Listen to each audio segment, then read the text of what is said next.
कांग्रेस ने प्रदेश के मुख्यमंत्री पुष्कर सिंह धामी के 2 दिवसीय दौरे को निराशाजनक बताया है। कांग्रेस ने इसे जनता के धन की फिजूल खर्ची तथा लोगों को घंटों बंधक बनाने का कार्यक्रम बताया। कांग्रेस के वरिष्ठ नेता तथा पूर्व विधायक ललित फरसवाण तथा पूर्व जिला पंचायत अध्यक्ष हरीश जेठानी ने कहा कि मुख्यमंत्री के बागेश्वर के 2 दिनी दौरे पर अचानक क्यों आए, इसका न तो जनता को पता है और न ही भाजपा कार्यकर्ताओं को। कांग्रेस नेताओं ने कहा कि प्रशासन ने 2 दिन तक जनता को बंधक बनाकर रखा। शव यात्रा, मरीज तथा आम यात्रियों को भी बंधक बनाकर रखा गया। कोई भी बड़ी घोषणा नहीं हुई। बागेश्वर की शिक्षा, स्वास्थ्य, सड़क, पुलों की हालत दयनीय है, लेकिन मुख्यमंत्री इस दिशा में कोई ठोस घोषणा नहीं कर पाए, जिस कारण सीएम के दौरे से जनता निराश है। माननीय मुख्यमंत्री जी का जिस तरह से जल्द ही प्रदेश राष्ट्रीय अध्यक्ष का दायित्व मिलना है, उसके बाद इनको यहाँ से विदाई तय मानी जा रही है। वैसे भी इतिहास रहा है, बागेश्वर में जिन जिन ने 3 बार आगमन किया है, तो वो उनकी विदाई जल्द से जल्द बाबा बागनाथ जी की धरती पर रहती है। और यहाँ से भी उनको कोई सकारात्मक, जिस तरह से माहौल मैंने लोगों के बीच में देखा, भीड़ तो आपने एसएचजी हेल्थ ग्रुप, ग्राम प्रधानगणों से, क्षेत्र पंचायतों से और महिला आशा वर्करों से, विभिन्न विद्यालयों से भीड़ तो जुटा ली, लेकिन उस भीड़ में जो मैसेज जाना चाहिए था, वो कोई भी ऐसा मैसेज देने में भाजपा सफल नहीं रही। भाजपा आदरणीय मुख्यमंत्री सफल नहीं रहे कि वो बैठक, आखिर वहाँ आने का औचित्य क्या था।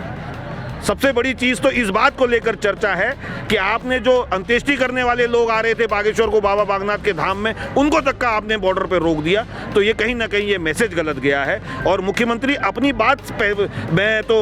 बात समझाने में नाकाम रहोगे कि उनने यह बागेश्वर आने का औचित्य क्या था। करोड़ों रुपए आपने इसमें खर्च किए, तो ऐसा कुछ भी कपकोट में, जिस तरह से आपका कपकोट और बागेश्वर और गरुड़ में पूरे जनपद में स्वास्थ्य सेवाओं का हाल है, उन स्वास्थ्य सेवाओं के बारे में भी आप गरुड़ को उप जिला चिकित्सालय की घोषणा करके गए, उसमें भी अगर मानक में आएगा तो तब जाके हम ये करेंगे वाली बात आपने कही है। और निश्चित तौर पर ये दौरा निराशाजनक दौरा रहा है और किसी के हाथ में बागेश्वर को विकास के रूप में कुछ भी नहीं मिला। मैंने तो पहले भी कहा था, मां भगवती के दरबार में आपको आमंत्रण दे रहा हूँ। रोड से बाई रोड आप जिस तरह से ढिंडोरा पीट रहे हैं कि गरुड़ से रोड से आए हैं, तो रोड से जो गड्ढे आपने गरुड़ से कपकोट तक भरे हैं, तो निश्चित तौर पर मेरा तो आपसे अनुरोध था कि आप माँ भगवती के बदियाकोट माँ भगवती के दरबार पर आएँ, तो आपको रोड जमीनी हकीकत पता चल जाएगी कहाँ विकास धरातल पर है। माननीय मुख्यमंत्री जी का पहले तो बागेश्वर का दौरा ही एकदम निराशाजनक रहा, और फिर जब बागेश्वर में मुख्यमंत्री जी आए तो जिला प्रशासन के द्वारा इस पूरे क्षेत्र को 0 जोन घोषित कर दिया गया।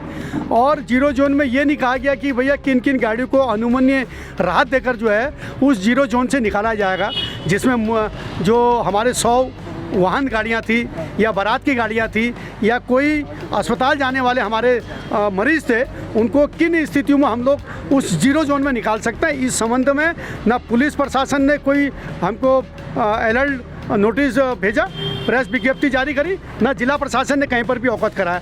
जबकि स्थिति ये थी, माननीय मुख्यमंत्री जी गरुड़ से चल रहे थे, 3-3 घंटे बारात रोक दी गई, मुर्दे रास्ते में रोक दिए गए। वही हालत दूसरे दिन जो है बागेश्वर से जब कपकोट को जब माननीय मुख्यमंत्री जा रहे थे, जो आसपास से 1-2 मुर्दों को बागेश्वर सौदा के लिए आना था, उनको भी जो है रास्ते में रोक दिया गया। ये बड़ा खेत का विषय है। मुख्यमंत्री आए, इसका मतलब ये जी गया कि भैया आप पूरे रास्ते को रोक दिया। और पुलिस इतनी लगा दी गई, चप्पे चप्पे पर आम कार्यकर्ताओं के घर पर 10-10 पुलिस के कार्यकर्ताओं, पुलिस के अधिकारियों को, कर्मचारियों को पुलिस प्रशासन ने खड़ा कर दिया। क्या आज लोकतंत्र में अपने अधिकारों के लिए अगर लड़ाई करना, अगर हमारा संवैधानिक अधिकार है, अगर हम अपनी बात मुख्यमंत्री से ले जाते हैं, क्या पुलिस हमारे घरों पर पहरेदारी करवाएगी पुलिस से?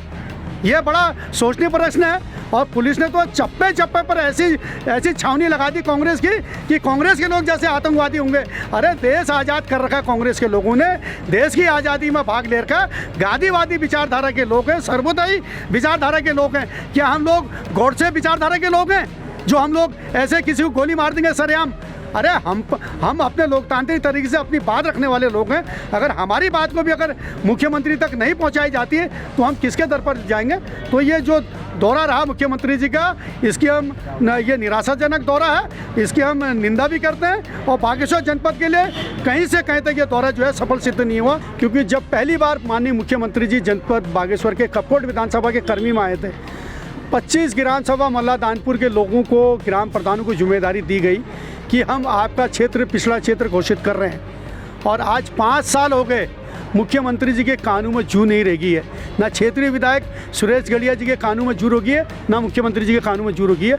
लोगों को गुमराह करने की कोशिश करते हैं। और जिस प्रकार से कपकोट को पिछड़ा क्षेत्र घोषित करने की बात मुख्यमंत्री जी ने हर मंच पर रखी गई थी, आज वो असफल सिद्ध और नहीं दिखती हुई हमको दिख रही है। मैं चाहूँगा कि ये जो दौरा इनका रहा, इसमें जिला प्रशासन की इतनी ऐसी भूमिका रही कि जो 4 महीने 5 महीने पहले जो कोऑपरेटिव बैंकों के माध्यम से या नेशनलाइज बैंकों के माध्यम से जो एसएससी ग्रुप है, स्वयं सहायता समूह हैं, जिनको चेकें वितरण हो गए थे, उनको एक खाली जो है डेमो चेक वहाँ पर बुला के दिया गया, जो एक बहुत निंदनीय कार्यक्रम वहाँ पर रखा गया। तो इसकी हम निंदा करते हैं कि जिला प्रशासन ने जिस बात पर बल देना चाहिए था, पिछले 1 साल से जनपद बागेश्वर का खनन व्यवसाय बंद है, 1 साल से वाहन मालिक बेरोजगार बैठे हैं, बैंकों का ऋण है और लोग जो हैं उनको नोटिस बैंकों का आ रहा है, आरटीओ का आ रहा है, LIC इंश्योरेंस का आ रहा है, लेकिन जिला प्रशासन से अगर जिलाधिकारी से कोई वैसी बात करने हम लोग जाते हैं, मैं व्यक्तिगत तौर पर जाता हूँ, जिलाधिकारी के द्वारा कहा जाता है कि भैया आप इसमें राजनीति कर रहे हैं। और हम किस बात की राजनीति कर रहे हैं? क्या ये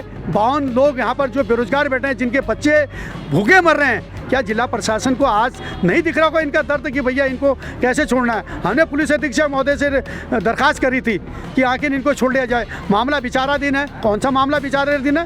क्या हाईकोर्ट के जजों को भी आप कहीं दिख नहीं रहा है कि भैया ये क्या हो रहा है?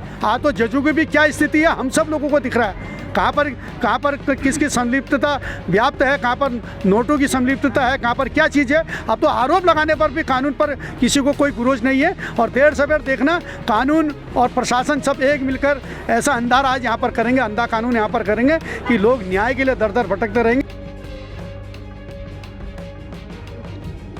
खबर को जानने के लिए चैनल को लाइक, सब्सक्राइब और फॉलो जरूर करें।